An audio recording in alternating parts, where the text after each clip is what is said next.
Kidney stones. Ugh. If you've had one, you know the deal. They're common, they are incredibly painful, and they have this nasty habit of coming back. But what if the best defense wasn't some complicated prescription, but was actually sitting right there in your kitchen? Yeah, in your glass and on your plate.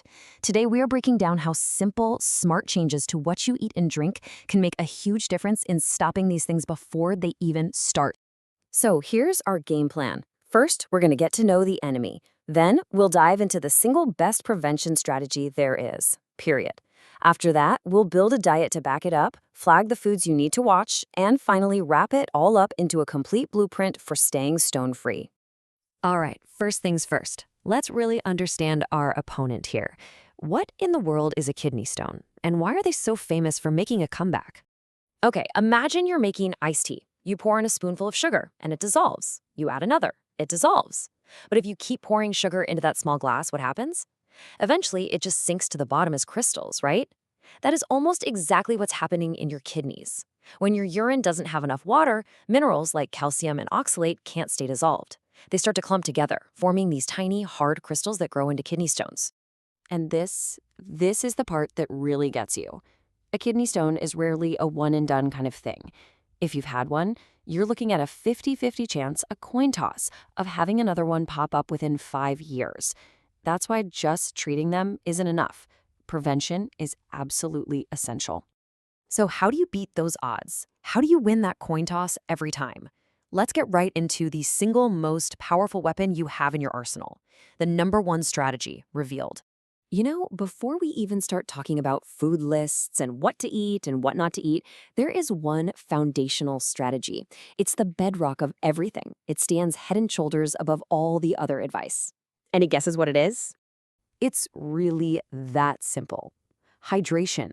Just drinking more fluids is, without a doubt, the most critical thing you can do. We're talking about a massive consensus here.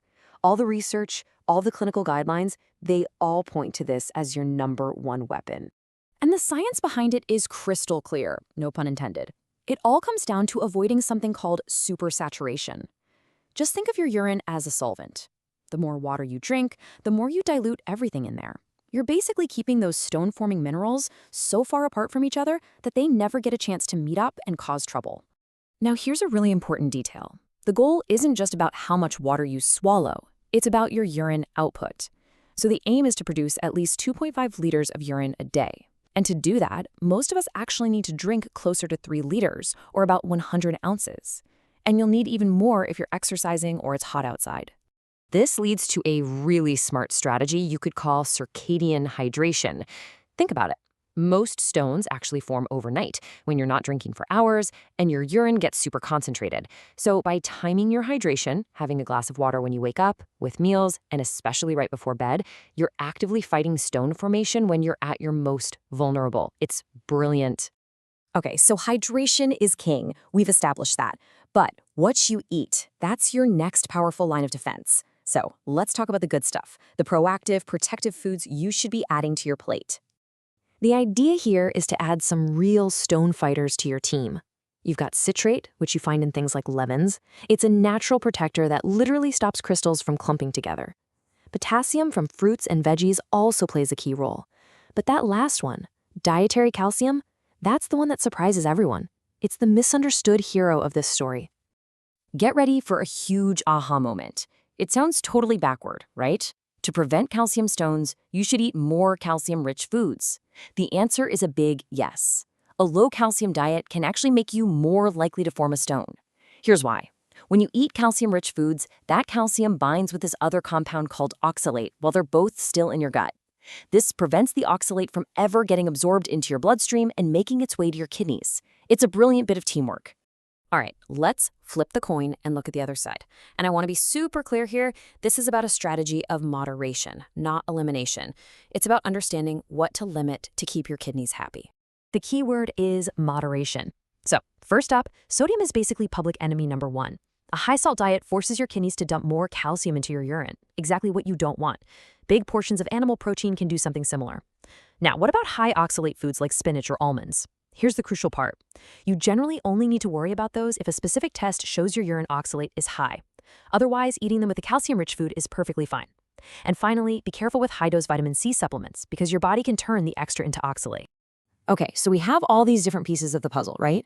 Hydrate like a champ, add in some protective foods, ease up on a few others. So what does the final picture look like? Well, it turns out there's a proven plan that puts it all together for you. And that plan is the DASH diet. You might have heard of it. It was actually designed to help lower high blood pressure, hence the name. But what researchers discovered is that its effect on kidney stone risk is nothing short of remarkable. And the data here is wow. It's just incredibly compelling. Big studies have shown that people who follow a DASH-style diet have a 40 to 45% lower risk of developing kidney stones. And it makes perfect sense, right? It's naturally loaded with fruits and veggies for potassium, has dairy for that all-important calcium, and it's low in the main offenders, sodium and animal protein. It's like it was designed for this. And this brings us to a really powerful truth. You don't need some weird, super restrictive kidney stone diet.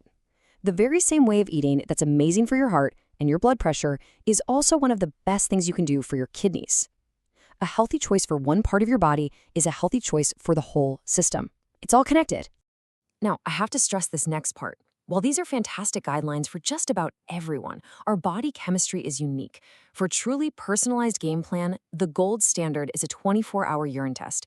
It gives your doctor a perfect snapshot of exactly what's going on inside your kidneys so they can give you advice that's tailored specifically to you. So, if there's one thing to take away from all this, it's that you have an incredible amount of power here. Prevention isn't about some massive, painful overhaul overnight. It's about small, sustainable changes. It's about building healthier habits, one glass of water at a time. So I'll just leave you with this. What's the one small step you can start with today?